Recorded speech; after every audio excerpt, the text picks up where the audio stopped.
Ahoj všichni, vítám vás na našem kanále. Upřímně, už jsem si celkem dlouho říkal, že jsem neudělal žádný představení značky, takže dneska tady před sebou máme krásné boty od norské společnosti Alfa. Jdeme na to.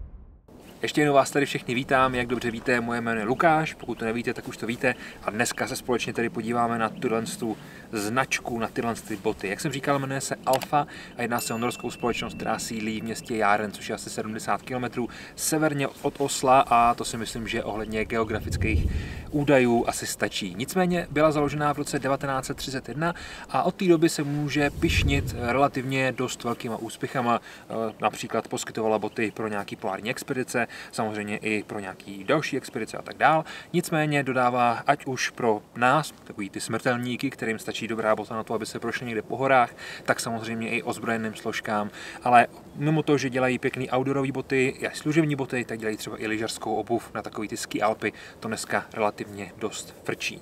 Mají několik různých který z nich dělají opravdu velmi dobrý boty. Jak je vidět na první pohled, nejsou to boty, které bychom mohli zařadit někde nějakou spodní hranici nějaký finanční náročnosti, když to tak řeknu. Jsou to boty, které jsou relativně drahé, nicméně to, co si koupíte, to taky dostanete, takže jsou velmi dobře udělaný. Mají krásné technologie použitý, přesně tak, jak být použitý mají. Jsou dělaný hlavou a technologie výroby je tady opravdu velice dobrá. Zkrátka, když tu botu vezmete do ruky, tak už můžete na první pohled poznat, že ty boty jsou udělané srdcem, hlavou i duší. Takže za mě moc pěkný boty a těším se, až skočíme na nějaký dlouhodobý recenze.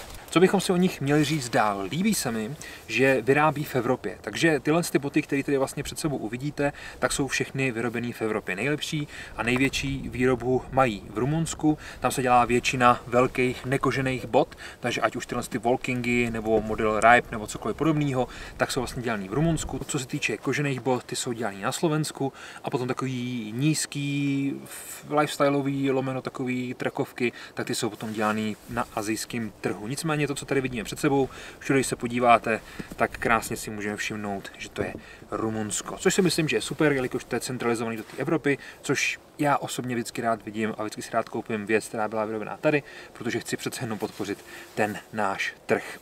Pojďme se podívat na to, co bychom si tady měli říct dál a co je tedy vlastně na těch botách důležitý. Kromě toho, že jsou dělaný tady v Evropě, tak mají materiál, který je za mě velmi zajímavý. Jedná se o materiál Alpha Air, což je vlastně syntetický materiál, který nahrazuje kůži. Je to především u modelu Walking, ať už toho pánského, dámského, nebo i u modelu Ripe a máme to vlastně i u tohle z toho Holtu.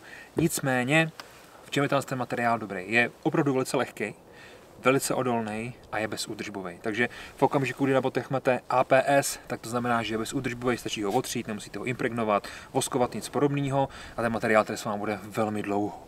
Jsem zvědavý, jak se to bude chovat při těch recenzích. Nicméně, tato bota, ta BCčková pohorka, což je za mě relativně velká a většinou i relativně těžká bota, tak má nějakých 680 gramů, což je velice málo a je to, dejme tomu, nějakých 15, 20, 25% míň, než by měla ta samá bota, kdyby to byla kožená nebo celokožená obuv. Tak, to jsme ale zavítali už do takového maličkého popisu tady tyhle boty. Pojďme se podívat ještě na nějaké další věci ohledně tyhle značky, co může nabídnout. Líbí se mi například, že v rizikových švech se používá kevlarová niť, to je super. Zároveň podrážky jsou udělané od Vibramu, ale v kooperaci s Nokianem, což víte určitě, že Nokian má jedny z nejlepších zimních gum, tak tady vlastně máme kooperaci. Díky tomu jsou tyhle podrážky opravdu nesmekavý a můžeme si od nich slibovat velkou stabilitu i na mokrých skalách nebo podobných površích, které jsou samozřejmě většinou komplikovaný. Takovou poslední věcí, samozřejmě nechci tady zmiňovat kvalitu výroby a tak dále, to už jsem tak nějak nastínil, nicméně rád bych tady řekl ještě jednu věc a to je povýrobní tvarování. Totiž vy v okamžiku, kdy máte normální boty, tak ty jsou zkrátka nějak udělaný, nějak sundaný z toho kopyta a tak vlastně jsou nechaný na to, aby vy jste si je sami vyšlápli. V tomhle případě, když ty boty jsou vyrobený, tak jsou ještě napařený a jsou dotvarovaný po výrobě. Takže když si můžete všimnout, tak vlastně, oni to mají vlastně všechny modely, jo, ale Ten model je vzadu trošku vypoulený. Není rovnej, ani nějak málo vypoulený, ale je relativně dost vypoulený.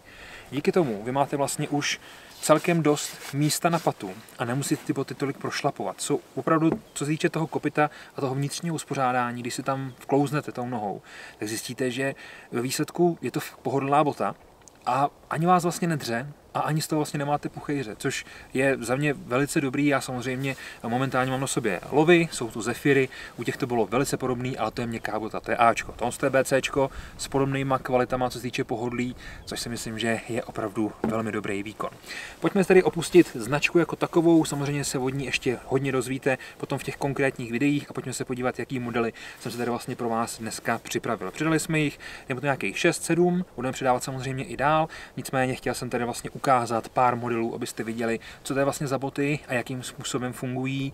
Začneme pěkně zprava, je to nejvyšší model, jedná se o model Ripe, jsou to takový lovecký, lomeno myslivecký boty, které mají samozřejmě o poznání vyšší ten komín než standardní bota, jako je tady ten Walk King například. Jedná se o BCčkovou obuv, která má obsázku kolem celé konstrukce boty. Samozřejmě můžete ji používat i mačky. Máme tady pěknou podrážku od Vibramu a právě použitej ten Alpha Air, což je materiál, jak jsem říkal, čistě syntetický, ale má tu výhodu, že ty boty bývají většinou velmi lehký. Takže 770 gramů, 42, takhle velký boty. Za mě velice dobrý výkon. Hnedka zatím máme asi takovou největší kategorii bot, takovou nejhledanější, a to je BCčková pohorka, což je vlastně ten Walk King. Máme to tady i v dámském, ten poznáte tak, že ty nítky má červený. BCčková pohorka, krásná obsázka kolem celé boty, samozřejmě kombinace s Gore-Texem, stejně jako ta bota. Máme tady zase Nokian, Vibram, tu pěknou podrážku, použití maček, úplně v pohodě, vzadu opravdu hodně razantně vytažená obsázka a samozřejmě dobře zvládnutý šněrování a právě i materiál zase Alpha Air. Díky tomu má ta pohorka nějakých 650 gramů, jak už jsem říkal, což je velice, velice lehká bota. Díky tomu z ní může být i dost univerzální obuv, jelikož samozřejmě pohorky jsou těžké, tak je nechcete tahat na nějaký lehčí treky.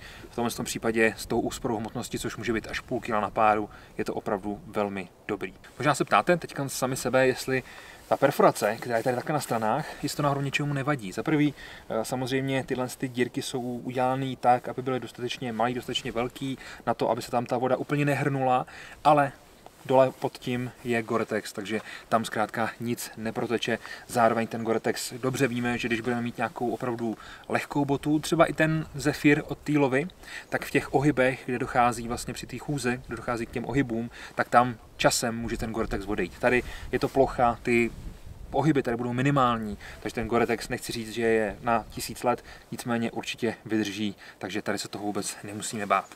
Další model tedy Walk Queen nebo Walk King pro ženy a potom tady máme model Eggy, což je za mě moc pěkná béčková pohorka. Když se na ní podíváte, pěkně zpracovaná žlutý tkaničky nebo takový hořčiční tkaničky v kombinaci s tou červenou a šedivou. Máme tady vlastně olejovaný nubuk, což je hlavní materiál téhle boty. Vepředu okopová špička, vzadu samozřejmě vytažená pata a pěkný Ačko. Máme tady zase Vibram v kooperaci s Nokianem a ta bota, ačkoliv můžete vidět, že je menší a je to přece jenom Bčkovka, takže tady nemáme tak tuhou podrážku, nemáme tady tolik té gumy a tak dál. Nicméně je udělaná právě z té kůže, takže takováhle bota potom váží nějakých 630-650 gramů, což vlastně je úplně stejně jako BCčková pohorka.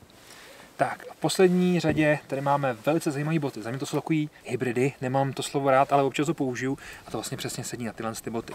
Co bychom si o nich mohli říct? Jmenují se Hold, je to béčková obuv, ale je to taková dost sportovnější bota. Nemůžete tady úplně používat mačky, nebo můžete, ale je to opravdu jen tak občas a nahoře máme neoprenový komín, takže to se vám krásně stáhne okolo nohy a díky tomu vám tam nebude padat žádný bordel, což si myslím, že je super. Samozřejmě i ten vzorek je už vidět, že je relativně dost jiný oproti tomu Bčku, takže je vidět, že to není vlastně až tak zátěžová bota, je to spíš taková lehčí, sportovnější obuv, nicméně máme tady zase Alpha Air, takže opět všechny ty kvality, které už jsme si tady řekli. Za mě moc pěkně zpracovaná bota. Přátelé, tohle to byly opravdu takový základy, jenom jsem vám chtěl nastínit, co tady vlastně od Alfy máme, co je možný od nich získat. pro jaký účel. Myslím si, že je na první pohled vidět, že tady máme opravdu před sebou velký téma, kterému se budeme věnovat a věřte tomu, že to vyzkoušíme křížem krážem, jak to jenom půjde. Přátelé, děkuji moc za vaši pozornost. To bylo představení značky Alfa, což je norská značka, jak už jsem říkal, na kanálu Topar Shopu, kdy vás zaujaly boty. Dole v popisku najdete odkaz, takže na ně klidně můžete kouknout a já se s váma už pro dnešek loučím. Mějte se krásně, někdy příště. Ahoj.